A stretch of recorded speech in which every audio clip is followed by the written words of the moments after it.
Honey, your mother changed the password to her account. Now I can't even buy a cabinet.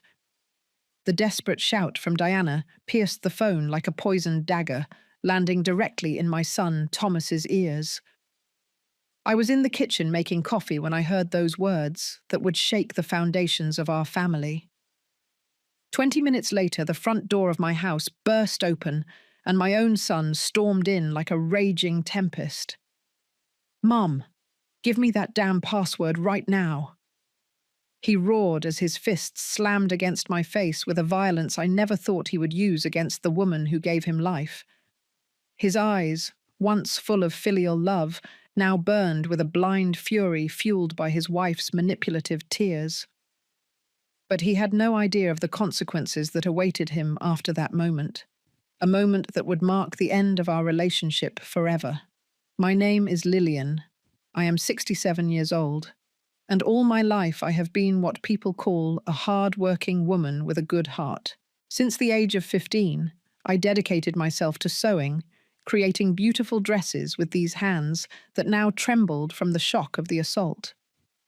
In my small workshop, which I set up in the garage, I would craft wedding gowns with golden and silver fabrics, party dresses in coral and fuchsia shades, garments that carried the love and dedication of decades of experience. Every stitch was a prayer, every hem a promise that honest work would always be rewarded. For 42 years, I was married to Robert, a good man who worked in construction. Together, we raised Thomas, our only son, giving him all the love and all the values we believed were right.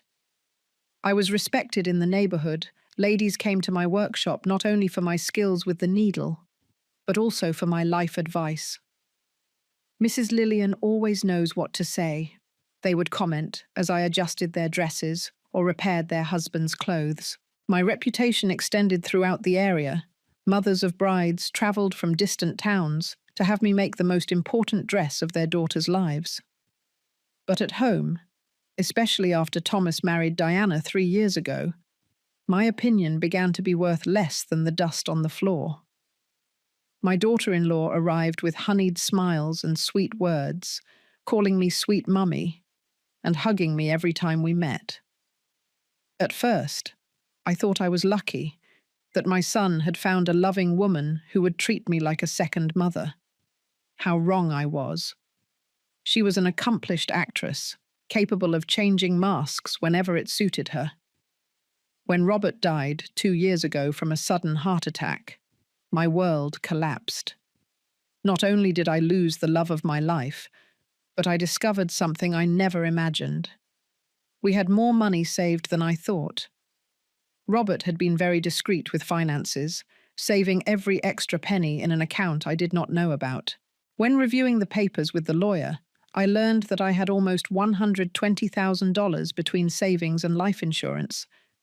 It was a fortune for a woman like me, accustomed to counting every coin. At first, that money gave me peace of mind. I knew I could live out the rest of my days with dignity, without depending on anyone. But Diana had other plans. It started with small and seemingly innocent requests. "Sweet mummy, can I borrow your card to buy a few little things for the house? Thomas's salary just isn't enough for us this month."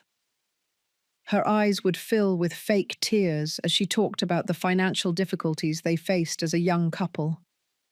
I, with a soft heart and wanting to help my son, handed her the card, thinking she would buy the basics. Food, cleaning products, perhaps some necessary clothes. But the few little thing for the house quickly turned into a leather sofa for $3,000, a glass dining table for $2,500, luxury appliances that cost more than my entire house. When I checked the bank statements, I almost fainted from the shock. "Sweet mummy, we just want to make our home beautiful for when we have babies," Diana would tell me in that angelic voice she had perfected to manipulate me. Her hands would stroke my arm as she showed me furniture catalogues that cost more than a seamstress's annual salary. "You know how important it is to have a nice environment to raise children, right?" And I, like a fool, would nod, thinking of the future grandchildren who would fill my life with joy. How blind I was to her tricks. The first few months after giving her access to my card, I tried to convince myself that it was normal for a young couple to want nice things. But when I saw that in a single month she had spent $8,000 on what she called basic decor, I knew something was terribly wrong. The red velvet sofa she bought cost more than what I earned in 6 months of work. The crystal chandelier in the dining room was worth the same as my professional sewing machine, the one it had taken me years to save up to buy. I decided to talk to Thomas, thinking he might be able to reason with her. "Son, I think Diana is spending too much," I told him one afternoon while we were having coffee in my kitchen. But instead of the understanding I expected, I saw his face harden. "Mom, my wife has good taste. What's the problem? It's your money, but it's also our future. You don't want your son to live well."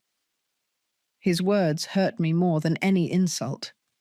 It was as if I was no longer his mother, but an obstacle between him and the luxurious life Diana had promised him.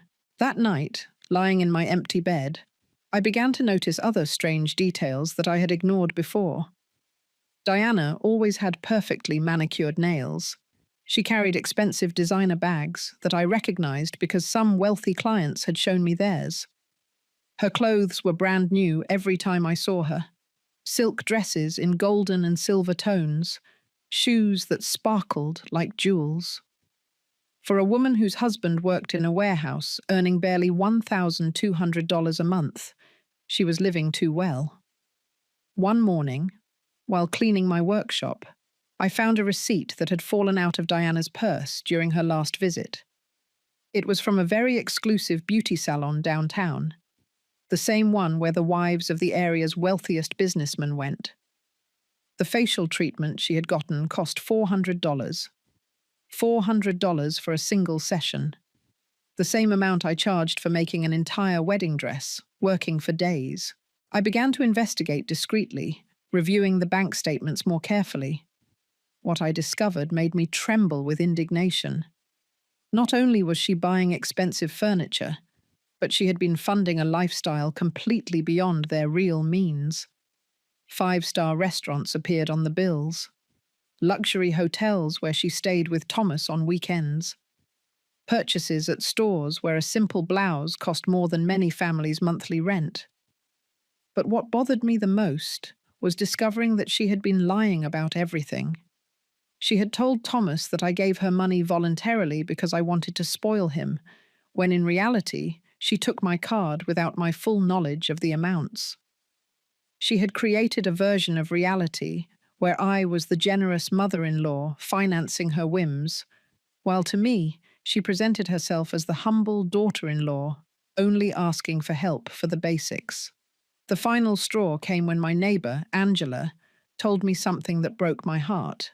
"Lillian, I saw your daughter-in-law the other day showing off to her friends at the shopping mall," Angela said.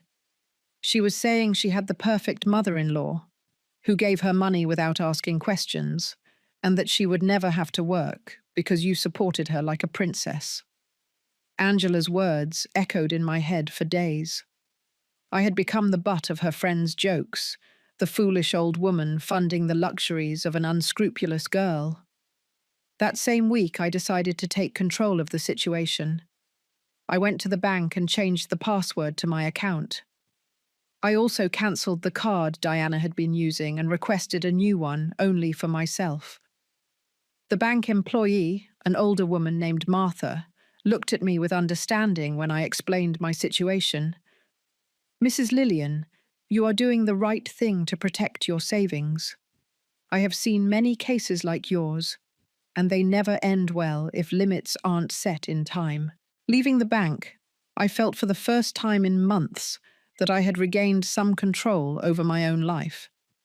I would no longer be the silent victim of my daughter-in-law's abuse. But I had no idea of the storm that would unleash when Diana discovered that her days of reckless shopping had ended. The beast I had been feeding with my generosity was about to show its true claws. The first sign that Diana had discovered my decision came barely 2 days later. I was sewing a quinceañera dress in purple and gold tones when my phone rang. It was her, but her voice no longer held that feigned sweetness that had fooled me so much. "Sweet Mummy, I went to buy some little things and the card isn't working. Is there a problem with the bank?" Her tone was cautious, as if she was testing the waters before attacking. "Yes, Diana, I cancelled that card," I replied with all the calm I could muster. "I think it's time for you to learn to manage your own expenses." The silence that followed was so icy I could feel it through the phone. When she finally spoke, there was no trace of the affectionate daughter-in-law I knew. "How could you do this to me? I am part of your family. We need those things for the house." I patiently explained that I had reviewed the expenses and that they were not things for the house, but unnecessary luxuries that were draining my life savings. "Diana, in 3 months, you spent more than $25,000. That's more than many families earn in a full year. It's not fair or reasonable." But she didn't want to listen to reason. She only shouted that I was selfish and that I was ruining her life. That afternoon, Thomas came to visit me with an expression I hadn't seen since he was a child having tantrums. "Mum, why did you take Diana's card away? She was so sad, crying all morning because she says you no longer trust her." I felt as if I had been slapped. My own son was defending his wife's abuses without even asking me for my side of the story. "Son, she spent $25,000 in 3 months, I told him, showing him the bank statements I had printed especially for this conversation. "Look, everything is detailed here.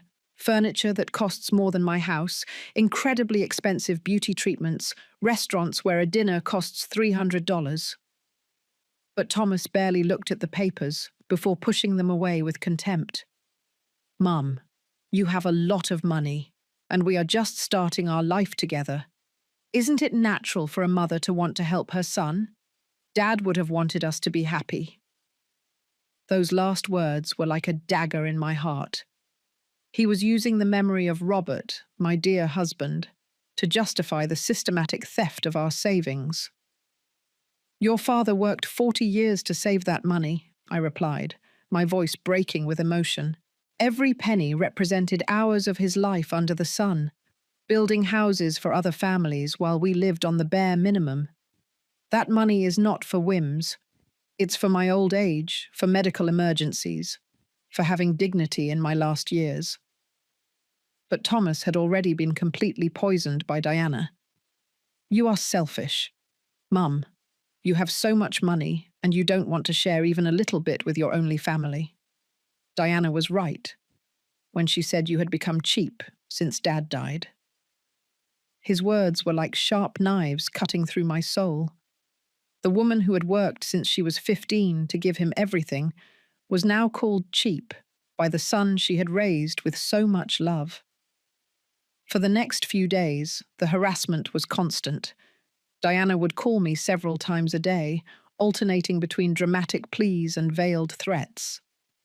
"Sweet Mummy, please, I just need $1,000 for the dining room sofa. I promise it's the last thing I'll ask for."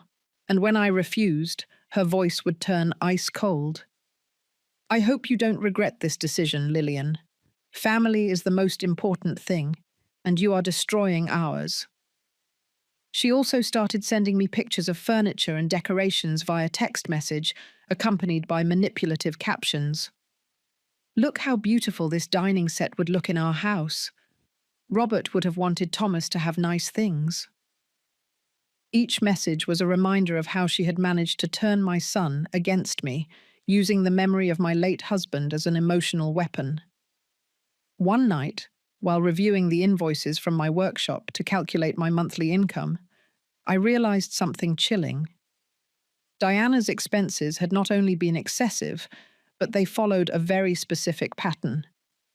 She always bought 2 of everything: 2 sofas, 2 dining sets, 2 large-screen televisions. At first, I thought maybe she returned one and kept the other. But when I investigated more deeply, I discovered something much worse. My neighbor Angela, who worked as a cleaning lady in the fanciest sector of the city, told me something that chilled my blood. "Lillian, I saw some of those furniture pieces your daughter-in-law buys at the Miller family's house, the one where I work on Thursdays," she said. The lady told me a young woman had sold her an almost new leather sofa for half the price, and when she described it, it was identical to the one I saw at Thomas's house. The terrible truth began to take shape in my mind. Diana was not only spending my money on unnecessary luxuries, but she was buying expensive items with my card to later sell them for cash. It was a perfect scheme. She used my money to buy merchandise, sold it for half the price, getting cash that I could never track, and kept the profits for her personal expenses. That revelation filled me with a fury I had never felt in my life. She had not only robbed me, but had made me an unwitting accomplice to an elaborate fraud. Every piece of furniture she bought with my money ended up in other people's homes while she pocketed the cash. She was worse than a common thief. She was a professional con artist who had used my son's love as leverage to destroy my life savings. I decided it was time to take more drastic measures. I could not allow this woman to continue destroying everything that Robert and I had built with decades of honest work. But I had no idea how far Diana would be willing to go to defend her source of illicit income, nor of the violence she would unleash when she discovered that I had caught on to her true game. I decided I needed concrete evidence before confronting Diana directly or talking to Thomas again. All my life I had been a woman who preferred facts over rumors, and this situation would be no different. I started my investigation as an amateur detective, taking advantage of the fact that my age made me invisible to most people. No one suspects an elderly lady with a sewing bag asking seemingly innocent questions. My first stop was the furniture store, where Diana had bought the famous $3,000 sofa. I presented myself as a worried grandmother seeking information about a purchase my granddaughter had made. "Excuse me, miss," I said to the saleswoman. "My granddaughter bought a red leather sofa here a few weeks ago, and I need to know about the warranty." The girl, very kind, checked her system and not only confirmed the purchase, but showed me a picture of the product. "Oh yes, I remember that customer," she said, smiling. "Very elegant. She bought 2 identical sofas on the same day. She said one was for her and the other was a gift for her mother-in-law. Wasn't that thoughtful?" I felt as if I had been punched in the stomach. 2 identical sofas, each for $3,000, bought with my money, and I had never received any gift. It was confirmation that my suspicions were correct. Following the trail, I visited other stores where purchases appeared on my bank statements. In every place, the story was repeated. Diana bought luxury items always in duplicate, claiming one was a gift or for another room. Salespeople remembered her well because she paid the differences in cash when the prices exceeded the card limit, which meant she had access to considerable amounts of cash.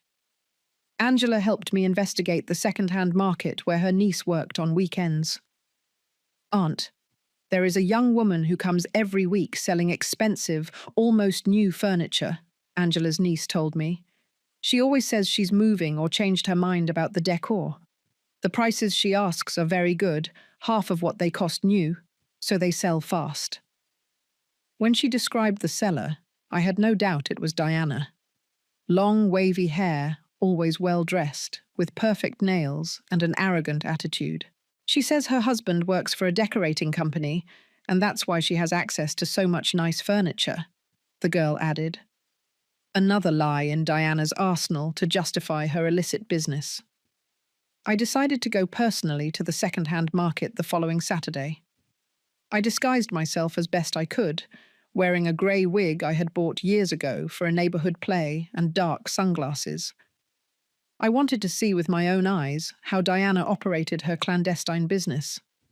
I did not have to wait long to find her. There she was, in a bright yellow dress I hadn't seen before, selling a glass dining table that I immediately recognized from my bank statements. It cost $2,500 new, and she was offering it for $1,200. It's imported from Italy, she told an interested couple. My designer mistakenly got me two, and I don't need both. It's a bargain you won't find anywhere else. I watched for 2 hours as she sold item after item, all bought with my money. Not just furniture, but also appliances, expensive decorations, even jewelry that had been charged to my card as family gifts. Her technique was impeccable. She invented convincing stories for each product, mixing half-truths with elaborate lies, and always maintaining a charming smile that reassured the buyers. What impacted me the most was seeing her count the money at the end of the day. Thousands of dollars in cash that she stored in a gym bag as if it were the most normal thing in the world. Money that had originally come out of my bank account, transformed into luxury items and then reconverted into cash that she completely controlled. It was a perfect money laundering scheme, using my card as the initial source and my ignorance as a protective shield. On the way back home, my mind was working at full speed, processing the magnitude of the deception. She wasn't just a spendthrift daughter-in-law. She was a professional con artist who had identified the perfect victim in me. An elderly widow with considerable savings and a manipulable son whom she could use as an emotional intermediary. She had studied my weaknesses, outlined a plan, and executed it with surgical precision. That night, alone in my house, I calculated the real losses. In 6 months, Diana had spent approximately $45,000 of my savings. But if she was selling everything for half the price, that meant she had generated at least $22,000 in cash that I would never see. Money she was probably using to maintain her ostentatious lifestyle, or saving for some future plan that did not include my family. I decided to confront her with the evidence, but I needed to do it intelligently. If I accused her directly, I knew she would deny everything and use Thomas as a human shield. I had to find a way to expose her without giving her time to create new lies or manipulate my son further. But before I could plan my strategy, Diana took the next step in her escalation of manipulation. The next day, I received a call from Thomas that chilled my blood. "Mum, Diana is in the hospital. She says she felt unwell from the stress of all this conflict with you, and the doctors are worried." His voice sounded genuinely distressed, and for a moment I doubted my own conclusions. Was it possible that I was being unfair to a girl who truly loved my son? But when I arrived at the hospital, Diana's performance was so exaggerated that it confirmed all my suspicions. She was lying in bed in a pink silk hospital gown that she had obviously brought from home, crying perfect tears that didn't ruin her makeup. "Sweet Mummy, forgive me if I offended you," she whispered weakly. "I just wanted our house to be perfect for when we had babies. I never meant to hurt you." The doctors, after examining her, confirmed what I already suspected. She was physically fine. "It's emotional stress," the young doctor attending her explained. "She probably needs to resolve some family conflicts to feel better." Diana had turned the hospital into her stage, using the medical environment to lend credibility to her role as a misunderstood victim. That night, while Thomas stayed to care for his dramatist wife, I made the hardest decision of my life. I could not continue to be the silent victim of this woman. I had to expose the truth, regardless of the consequences for my relationship with my son. Robert had not worked 40 years for a con artist to destroy our family legacy with lies and manipulation. The morning after the hospital drama, I decided it was time to take definitive action. I had spent the entire night awake, planning every step as if it were a chess game where my opponent already had an advantage. I knew Diana was an expert manipulator, but I had something she didn't expect. The determination of a woman who had worked all her life and was not willing to be robbed by an unscrupulous actress. My first stop was the bank, where I requested an appointment with the manager, Mr. Robert Miller, a middle-aged man who had known my financial situation since Robert and I were young clients. "Mrs. Lillian, I have reviewed your account, and indeed there have been very irregular movements in recent months," he confirmed while checking his computer screens. "These spending patterns do not match your history over the last 20 years. I explained the entire situation in detail, showing him the photos I had discreetly taken at the second-hand market and the receipts I had collected from the stores. Robert listened with professional attention, taking notes in a notebook. "What you are describing constitutes credit card fraud and possible money laundering," he told me seriously. "We can initiate a formal investigation, but you will need to be willing to file an official complaint." "Mr. Miller, that woman has destroyed my life savings, using my own son as an emotional accomplice," I replied, my voice firm despite the pain I felt. "My husband worked under the sun for 40 years to accumulate that money. I cannot allow a con artist to squander it on whims while acting as an innocent victim." The manager explained the legal process. We would have to document every fraudulent transaction, gather evidence of the resale of merchandise, and prove that the expenses had been made without my full knowledge of their true purpose. "It's a solid case, Mrs. Lillian. These buy and resell schemes using other people's cards are more common than you imagine, especially when they involve family members who can easily access financial information." As I left the bank with the necessary documents to file the complaint, my phone rang. It was Thomas, and his voice sounded angrier than ever. "Mum, did you go to the bank to badmouth Diana?" "The manager called asking about irregular transactions. How can you do this to your own family?" The speed with which that information had reached him confirmed that Diana had contacts in unexpected places or had simply managed to manipulate even the bank staff. "Son, I went to protect the money your father and I saved for decades," I explained patiently. "Your wife has spent more than $40,000 in 6 months and is reselling everything she buys. That's not being generous with the family. That's being systematically robbed." But Thomas no longer wanted to listen to reason. He only shouted, defending the woman who had poisoned his mind against his own mother. "You are a bitter old woman who can't stand to see her son happy." He yelled at me with a cruelty I had never heard in his voice. "Diana is right. Since Dad died, you became selfish and cheap. I wish you had never had that money." His words were like stabs, each one more painful than the last. The son I had raised with so much love now hated me for protecting the inheritance that would one day be his. That afternoon, while organizing all the evidence on my dining room table, I received an unexpected visit. It was Diana, but she no longer came with her mask of a sweet, manipulative daughter-in-law. Her face showed a calculating coldness that made me understand she had finally decided to drop all disguises. "We need to talk, Lillian," she said, entering my house uninvited, using my first name without the affectionate, sweet mommy she had faked for years. "I know you went to the bank, and I know you've been investigating my purchases." She continued as she sat on my sofa as if she owned the place.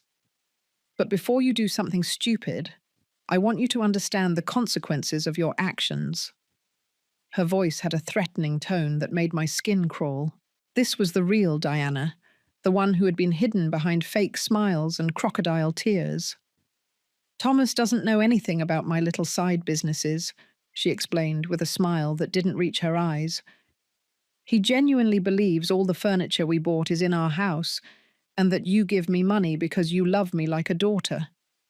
If you destroy that image, you not only hurt me, but you destroy your own son's innocence. Do you really want him to know that his wife is a con artist?" It was a perfect emotional blackmail. Diana had built her scheme in such a way that exposing the truth would hurt Thomas as much as it hurt her. My son would have to face not only that his wife was a criminal, but that he had been her unwitting accomplice, defending her against his own mother while she systematically stole the family savings. Furthermore, Diana continued, getting up and walking around my living room like a predator stalking its prey, I have been very careful with my methods. Technically, you voluntarily gave me access to your card.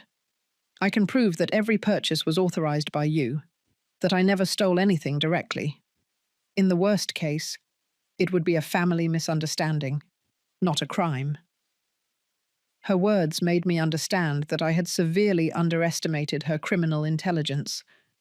She was not just an opportunist taking advantage, but a professional con artist who had studied every legal angle of her scheme. She had built her defense from day one, ensuring that if she was discovered, she would have arguments to escape legal consequences. "But I am reasonable," she said, stopping in front of my chair and looking down at me with superiority. "We can reach an agreement that benefits everyone. You give me complete access to your account again, and I make sure Thomas never knows the truth about what really happened to your money. We will continue to be a happy family, and no one gets hurt." The proposal was diabolical in its simplicity. Turn me into a conscious accomplice to my own robbery in exchange for maintaining family peace. Diana was offering me the opportunity to be robbed with dignity, without scandals or confrontations, only the slow agony of watching my savings disappear, while pretending to be the generous mother-in-law financing the whims of a con artist. "And if I refuse?" I asked her, though I feared the answer. Her smile became even colder, if that was possible. "If you refuse, I will tell Thomas that you have been harassing me, that you threatened me, that your obsession with money has made you paranoid and aggressive. He is already predisposed to believe me after all these months of preparation. You will become the villain of this story, the toxic mother-in-law who destroyed her son's marriage out of greed." It was the perfect checkmate. Diana had so skillfully manipulated the situation that any move I made would result in my own destruction. If I exposed her, I would hurt Thomas, and he would hate me for ruining his marriage. If I confronted her without enough evidence, she would paint me as the crazy villain obsessed with money. If I gave in to her blackmail, I would lose everything Robert and I had worked to build. But there was something Diana didn't know. A woman who had survived 67 years, who had raised a son alone while working, who had faced the death of her husband and rebuilt her life, would not surrender so easily to a 30-year-old con artist. The war was just beginning, and I had some cards she was not expecting. "I need time to think about your proposal," I told Diana, with the calmest voice I could muster, though inside I felt like a volcano was about to erupt. She smiled with satisfaction, believing she had won the game. "Of course, sweet mummy," she replied, returning to that false diminutive that now made me nauseous. "But don't take too long. Patience is not one of my most developed virtues." After she left, I sat in my armchair for hours, looking at the evidence scattered on my dining room table. Photos, receipts, bank statements, notes from my investigations. Everything seemed insignificant compared to the web of manipulation Diana had woven around my family. But the more I thought about it, the more I realized she had made a crucial mistake. She had underestimated the determination of a desperate mother. That night I called Angela, my neighbor and only confidant in this nightmare. "Angela, I need your help with something very important," I said. "Can you come to my house early tomorrow? We are going to set a trap that Diana will never see coming." My friend, who had witnessed all the abuse I had suffered in recent months, immediately agreed. "Lillian, it's about time that girl got what she deserved." The next day, Angela and I executed the first phase of my plan. She headed to the second-hand market, where Diana regularly sold, pretending to be a buyer interested in specific decor items. "I am looking for a red leather sofa and a glass dining table," she told Diana when she found her at her usual stall. "A friend told me you have very nice things and at good prices." While Angela kept Diana busy, I went to the house my son shared with his wife, using the emergency key Thomas had given me months ago. I needed to document exactly what furniture was actually in their home versus what appeared on my bank statements. What I found exceeded my worst expectations. The house was practically empty. The famous $3,000 sofa was not there, nor the glass dining table, nor most of the expensive appliances I had paid for. In their place were cheap, used pieces that definitely did not justify the astronomical expenses on my card. It was definitive evidence that Diana had been buying luxury items to resell them immediately. I took detailed photos of every room, documenting the real poverty of their decor, in contrast to the luxuries I had financed. In the bedroom, I found something even more revealing. A shoebox full of cash. Thousands of dollars in bills organized by denomination, the direct product of her fraudulent sales. It was more money than Thomas earned in several months of work. But the most shocking discovery was hidden in the bedroom closet. Behind Diana's clothes, I found a folder with documents that made me understand the true magnitude of her criminal plan. She wasn't just robbing me, she had been investigating other potential targets. Elderly widows with considerable savings, information about their families, their emotional weaknesses. Among the papers, I found a notebook with handwritten notes that chilled my blood. Lillian, sentimental widow, single manipulable son, approximately $120,000 in savings, no financial experience. There were other similar entries about older women in the neighborhood, all described as potential victims with details about their vulnerabilities and financial resources. But what most disturbed me was finding a detailed plan for the next phase of her scam. Diana did not plan to settle for robbing my savings. She intended to convince me to grant her legal power over my finances, claiming I was losing my mental faculties due to age. She had researched dementia and Alzheimer's, preparing to use my supposed mental incapacity as justification for taking complete control of my estate. I photographed every document with my phone, making sure to capture every last detail of her criminal plan. It was more than enough evidence to prove that she was a professional con artist with multiple potential victims, not a careless daughter-in-law with family expenses. When I returned home, Angela had already returned from her mission at the market. "Lillian, you are right about everything," she confirmed with indignation. "That girl offered me exactly the furniture that appears on your bank statements. She even showed me photos on her phone of other items she would receive next week. It is a completely organized operation." That afternoon, I put together a complete file with all the evidence. Photos of the empty house, documents of her criminal plan, records of her sales on the black market, statements from witnesses who had seen her operations. It was a case so solid that even a novice lawyer could win in any court. But before proceeding legally, I decided to give Diana one last chance to confess and return the stolen goods. I called her and asked her to come to my house that evening to discuss her proposal in more detail. She arrived punctually, dressed in a purple silk suit that she had probably bought with my money, radiating the confidence of someone who believes she has definitively won the game. "I hope you've made the right decision, Lillian," she said, sitting comfortably on my sofa. "After all, family is the most important thing, isn't that right?" Her fake smile made me nauseous, but I maintained my composure. I needed her to confess everything before showing my cards. "Before deciding, I have a few questions," I said, feigning weakness and indecision. "How can I be sure you will keep your part of the agreement? How do I know you won't continue to spend uncontrollably?" Diana relaxed even more, interpreting my questions as signs of surrender. "Look, Lillian, I'll be honest with you, she said with a condescending tone she would use to talk to a small child. I'm not like the women of your generation, settling for a simple and boring life. I have refined tastes and big ambitions. Your money allows me to maintain the lifestyle I deserve, and in return, I keep Thomas happy and your family united.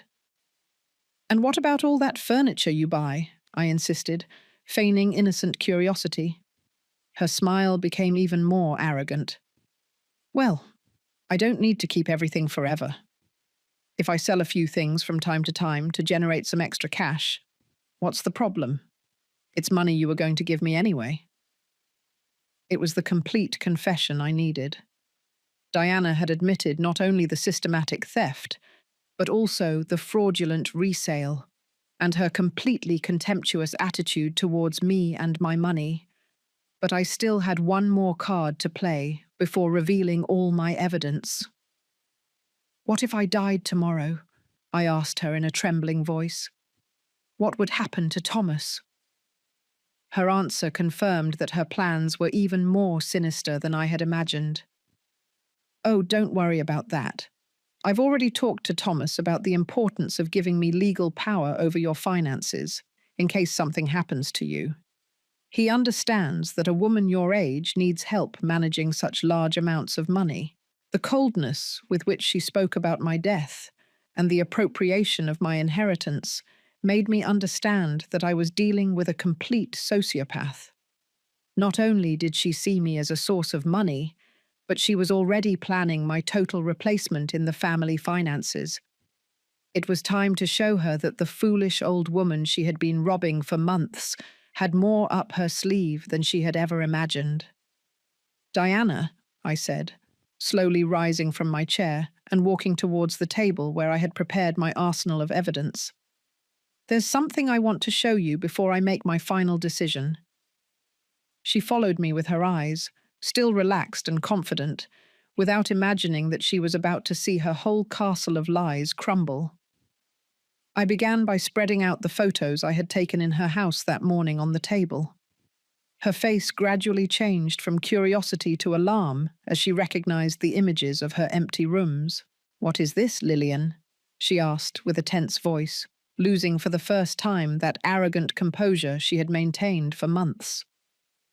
"These are photos of the house you live in with my son," I replied calmly, enjoying watching her pale. "The house that is supposedly full of the expensive furniture you bought with my money. Where is the $3,000 sofa, Diana? Where is the glass dining table? Where are all those luxury appliances?" Diana tried to maintain her facade, but I could already see the cracks in her armor. Some are at the repair shop," she stammered. "Others I temporarily moved to." Her voice trailed off as I continued placing evidence on the table, like a prosecutor presenting their case. "To the Miller family's house, perhaps," I interrupted, showing her the photos Angela had discreetly taken at the second-hand market. "Or maybe to the Vasquez house, where my friend recognized the crystal chandelier you bought for $1,200 and sold for $600. The color completely left her face when she saw the images of herself selling my furniture on the black market. It was impossible to deny the photographic evidence of her criminal operation. "Lillian, I can explain all this," she tried to say, her voice broken, but I was not finished. "Can you also explain this?" I asked her, placing the copies of the documents I had found in her closet on the table. Her eyes widened as she recognized her own handwriting describing my profile as a potential victim. "Or perhaps you can explain why you have detailed information about other widows in the neighborhood, including data on their savings and emotional weaknesses." Diana abruptly stood up, knocking her chair backward. There was no trace left of the confident woman who had entered my house an hour before. "You had no right to enter my house," she screamed, finally showing her true personality. "That's invasion of privacy. That is illegal." "Do you know what else is illegal, Diana?" I replied, keeping my voice calm while she lost control. "Credit card fraud, financial fraud, money laundering, and conspiracy to commit further fraud. Each of these documents is evidence of federal crimes that can send you to prison for several years. Her mask of civility completely collapsed. It was like watching an actor remove their makeup after a confusion, revealing the real and despicable face that had been hidden. "You are a stupid old woman," she yelled at me with venom in every word. "I thought you could be reasonable, but you are too stubborn and selfish to understand when someone is doing you a favor." "A favor?" I repeated incredulously. "Robbing me of $45,000 is doing me a favor?" Her laugh was harsh and cruel, completely different from the melodious laughs she had used to seduce my son for years. "That money was wasted on you.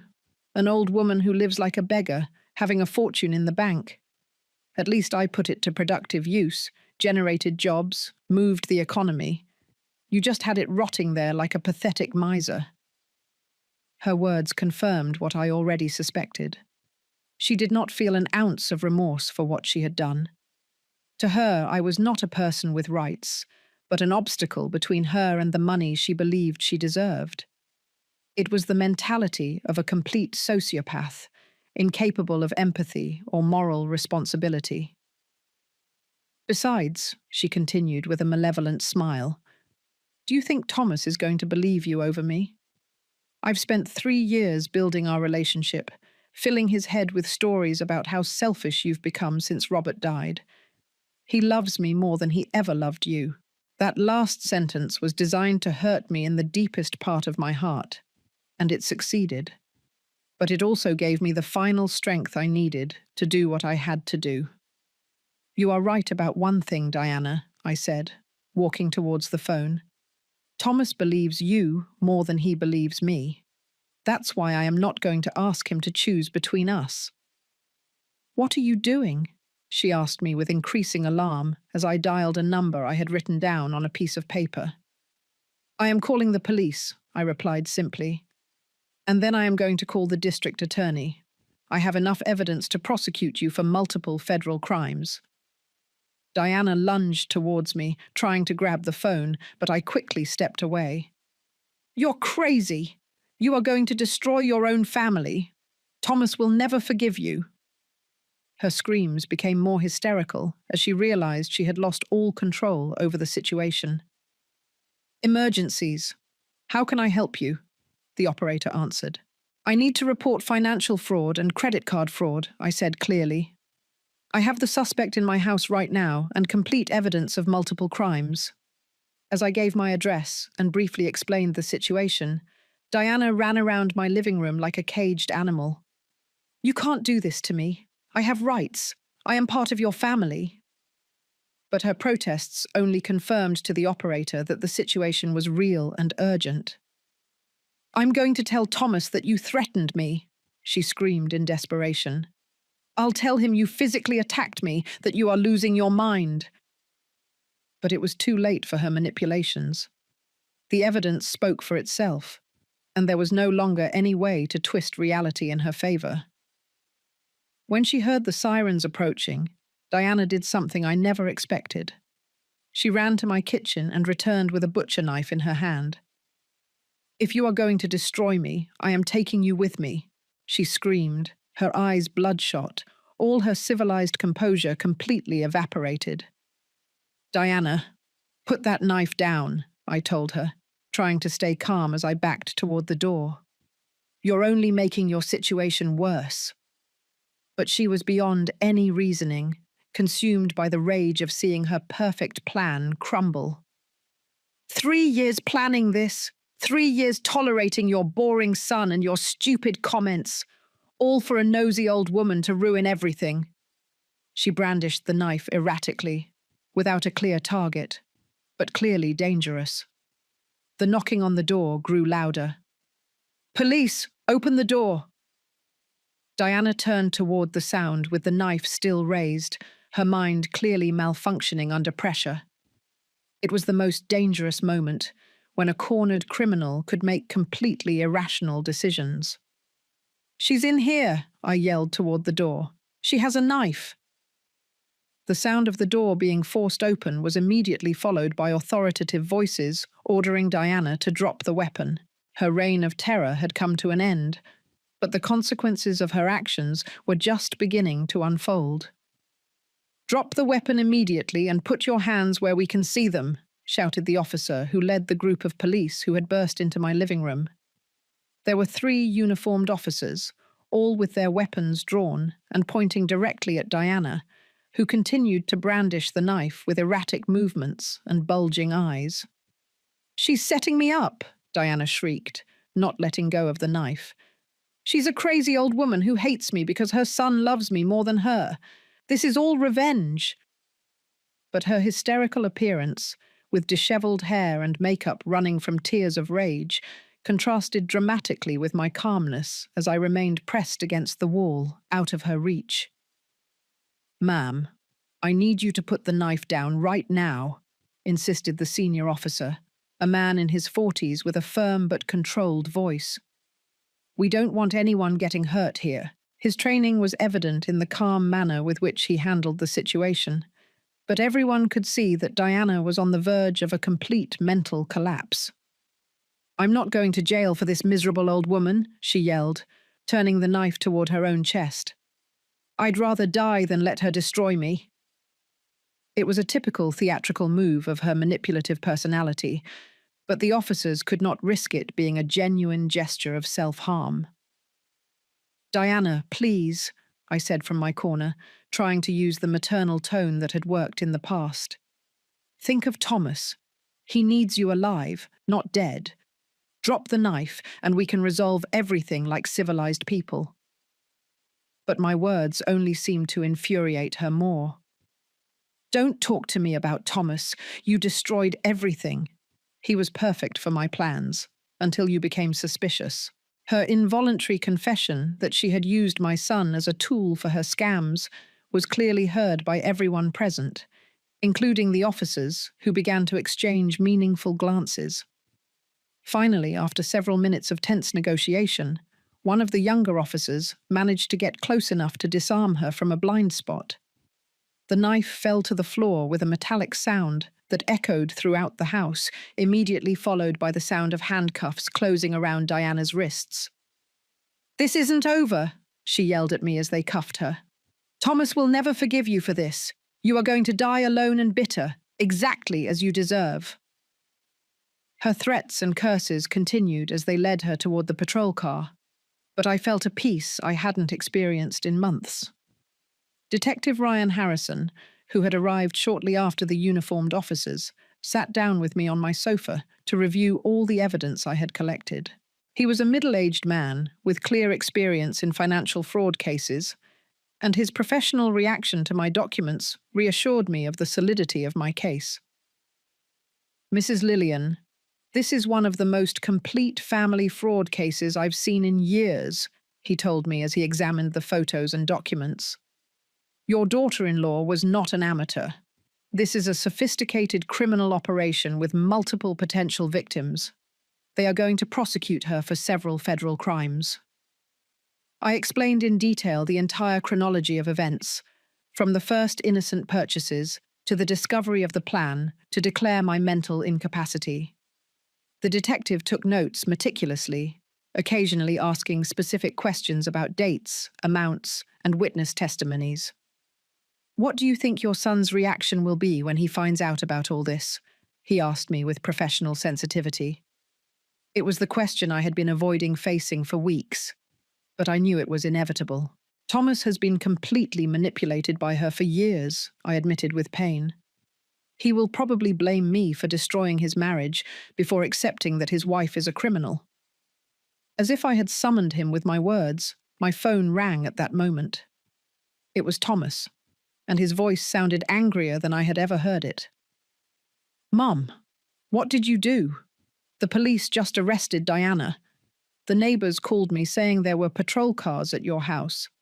How could you call the police on your own family?" "Son, I need you to come home immediately,"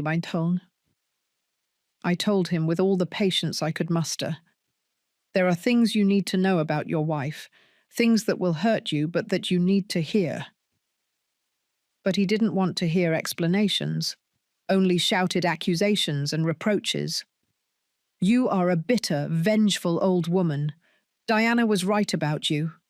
Since Dad died, you became a horrible person." His words were like stabs, but I had already expected this reaction. Diana had spent years preparing my son for this moment, filling his mind with venom against me. "Thomas, come home now," I insisted. "Bring a lawyer if you want, but come and look at all the evidence before judging me. Your wife is not who you think she is." I hung up before he could respond, knowing he needed time to process the information without more shouting and accusations. As I awaited my son's inevitable arrival, Detective Harrison explained the legal process that would follow.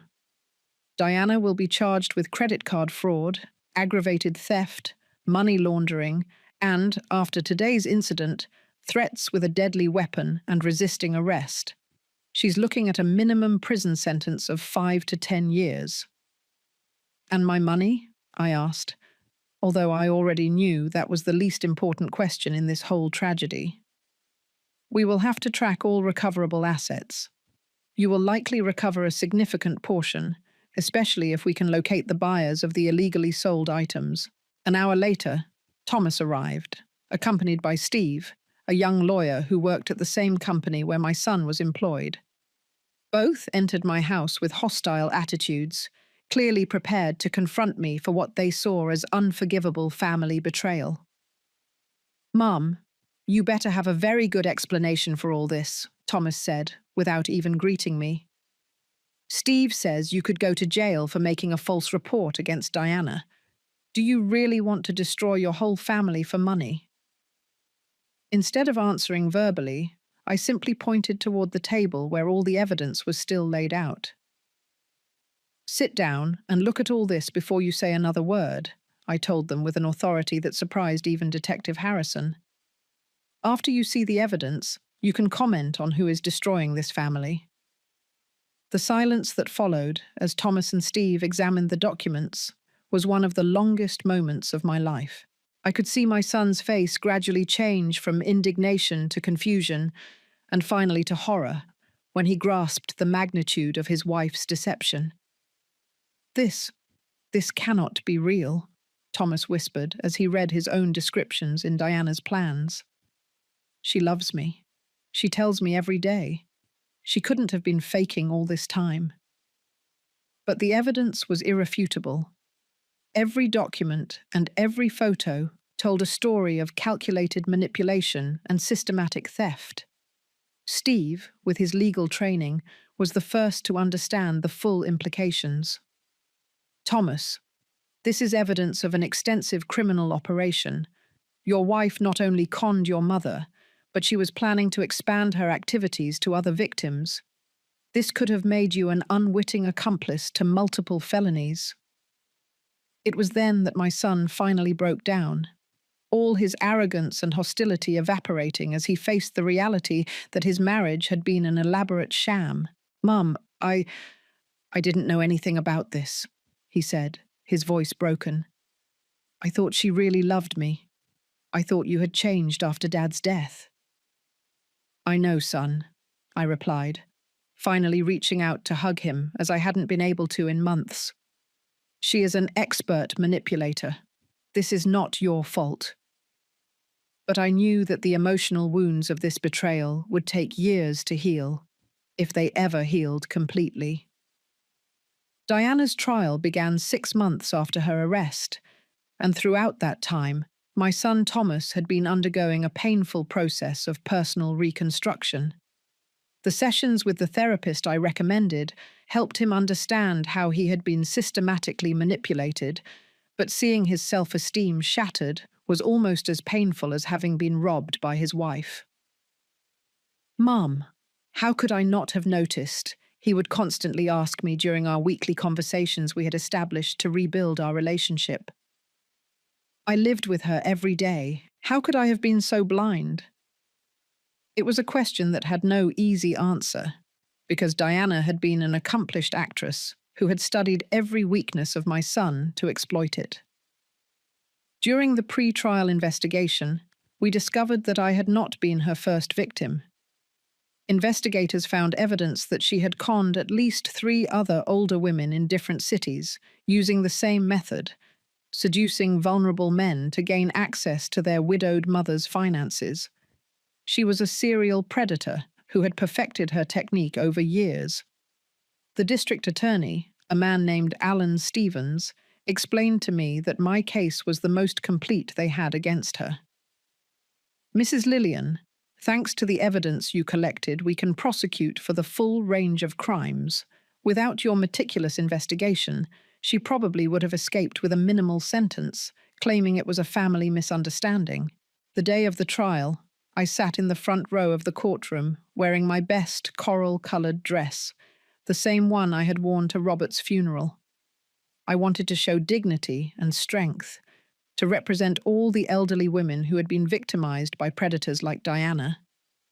Thomas sat beside me, offering the support I hadn't had during the months of abuse. When they brought Diana in handcuffed and dressed in the orange prison uniform, I was surprised to see how much she had changed. There was no trace left of the elegant, manipulative woman I had known. Her hair was dull and unkempt. She had lost weight, and her skin had the greyish pallor of someone who doesn't see the sun. Prison had been hard on her. During the prosecutor's testimony, I heard for the first time all the details of her previous crimes. In Phoenix, she had conned a 72-year-old widow named Dorothy, stealing more than $60,000 before disappearing when the woman started asking questions. In San Antonio, she had seduced a divorced man to access his deceased mother's inheritance, forging documents to transfer property into her name. The pattern is consistent, the prosecutor explained, showing photographs and documents to the jury. The defendant identifies vulnerable victims, studies their emotional weaknesses, builds relationships based on elaborate lies, and then systematically exploits their financial resources until she is discovered, or until she exhausts the available funds. When it was my turn to testify, I walked to the stand with my head held high. For 2 hours, I detailed every aspect of the scam, from the first innocent purchases to the discovery of her plan to declare me mentally incapacitated. As I spoke, I could see some members of the jury looking at me with compassion, especially the older women who probably identified with my situation. How did you feel when you discovered that your daughter-in-law was reselling the items bought with your money? The prosecutor asked me.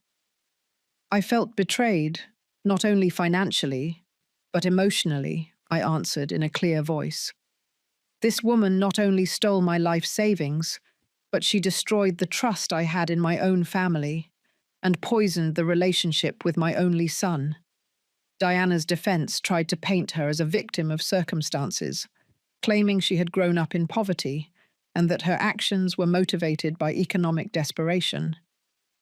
Her lawyer, a young and inexperienced woman, tried to argue that I had authorized all the expenses and that it was a family misunderstanding escalated by my senile paranoia.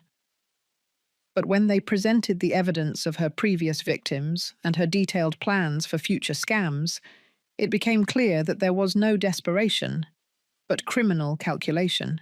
Her notebooks, with profiles of potential victims and manipulation strategies, demonstrated a sophisticated criminal mind, not a desperate woman making impulsive decisions. The most dramatic moment of the trial came when the prosecutor played the recording I had secretly made during our last conversation before calling the police. Using an application on my phone that Angela had taught me, I had captured Diana's complete confession about her scam methods and her future plans. "That money was wasted on you," her voice was heard through the courtroom speakers. "An old woman who lives like a beggar, having a fortune in the bank. At least I put it to productive use." The contempt in her voice was so evident that several jury members exchanged looks of disgust.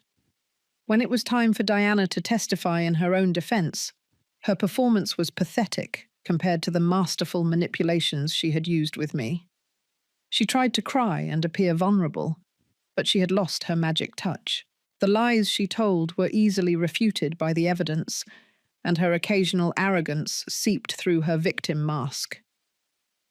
Why did you have detailed information about other elderly women in the neighborhood if you weren't planning to con more victims? The prosecutor asked her during the cross-examination. That was just curiosity, she responded weakly. I like to get to know the neighbors. But when they showed her specific notes about the savings and vulnerabilities of those women, she couldn't offer any credible explanation. The jury's deliberations lasted barely 4 hours. When they returned with the verdict, I could see on their faces that justice had prevailed. Guilty of first-degree credit card fraud, announced the jury foreman. Guilty of aggravated theft, guilty of money laundering, guilty of conspiracy to commit fraud. The sentence came 2 weeks later. 8 years in federal prison, without possibility of parole for the first 4 years, plus 5 years of supervised release, and the obligation to restitute all stolen funds with interest. It was a complete victory, but I knew that no sentence could fully repair the emotional damage she had caused my family. After the trial, Thomas and I began the slow process of rebuilding our relationship. He moved temporarily into my house while he processed the divorce and reorganized his life. "Mom, I am so sorry I doubted you," he told me one night as we had coffee in my kitchen. "I should have trusted you from the beginning." "Son, she was an expert manipulator," I replied, stroking his hand. "This is not your fault. The important thing is that now we know the truth and we can move forward." But I saw in his eyes that the emotional scars would take a long time to heal completely. With the restitution ordered by the court and the forced sale of Diana's assets, I managed to recover approximately $75,000 of the $85,000 I had lost. It wasn't everything, but it was enough to maintain my financial security during my golden years. 6 months after the sentencing, I made a decision that surprised everyone. I sold my house and moved to a retirement community on the coast, 3 hours away from all the painful memories. I wanted a fresh start, surrounded by new people who didn't know my history and saw me simply as Lillian, not as the victim of a family scam. In my new community, I established a small sewing workshop where I teach other elderly women the techniques I learned during decades of work. My dresses in golden, silver, and coral tones have become popular among the residents who need elegant clothing for special events. I also began giving talks on scam prevention aimed at senior citizens. My story has become a powerful educational tool, helping other women recognize the signs of manipulations before they become victims. The community where I live now has become my true home. I have genuine friends like Vanessa, an ex-nurse who helps me with my educational talks, and Angela, my old neighbor who moved here last year to be close to me. Every Tuesday, we organize a book club, and every Friday we have dance nights where widows like me rediscover the joy of moving to the rhythm of music without worrying about other people's opinions. My financial situation has completely stabilized. Diana's restitution, combined with the sale of my previous house and my income from the workshop, allows me to live comfortably without depending on anyone. I have established an emergency fund that I will never again allow to be touched by outside hands, and I have created a detailed will that protects Thomas's future without creating opportunities for future manipulators. 6 months ago, I received a letter from the federal prison where Diana is serving her sentence. It was a pathetic final attempt at manipulation, where she begged for my forgiveness and claimed to have found God during her incarceration. She promised to give me back every penny if I wrote a letter to the judge asking for a reduction of her sentence. The letter went straight into the trash without a response. Some wounds are too deep for forgiveness, and some criminals are too dangerous to deserve second chances. What satisfies me the most is seeing how Thomas has healed and grown from the experience. He is no longer the manipulable man he was during his marriage to Diana. He has developed a sharper instinct for detecting falsehood and manipulation, and his relationship with Maricela is based on mutual honesty and genuine respect. He asked me to be his best woman at the wedding, an honor I accepted with tears of joy. My workshop has become famous in the region for the wedding gowns I create. Every stitch carries decades of experience, but also the wisdom of a woman who learned to value authenticity over appearances. My clients come from distant towns, seeking not only a beautiful dress, but also the blessing of a woman who survived betrayal and found peace on the other side of the pain. Robert appears in my dreams occasionally, always smiling and nodding in approval. In the most recent dream, we were dancing in our kitchen like we did when we were young, and he whispered, "Lillian, I always knew you were stronger than you thought you were. I am proud of how you protected our legacy and found your own happiness." This afternoon, as the sun sets over the ocean from my small balcony, I reflect on the lessons learned during these transformative years. The deepest betrayal can become the most complete liberation. The most intense pain can forge the most valuable wisdom. And the most desperate loneliness can open doors to more authentic connections than we ever imagined possible. To the women who may be experiencing similar situations, I say this: it is never too late to stand up for yourself. You are never too old to start over. And you are never too alone to find support in unexpected places. Dignity has no age, justice knows no temporal limits, and happiness can flourish even in the autumn of our lives. My name is Lillian. I am 74 years old, and I am finally free.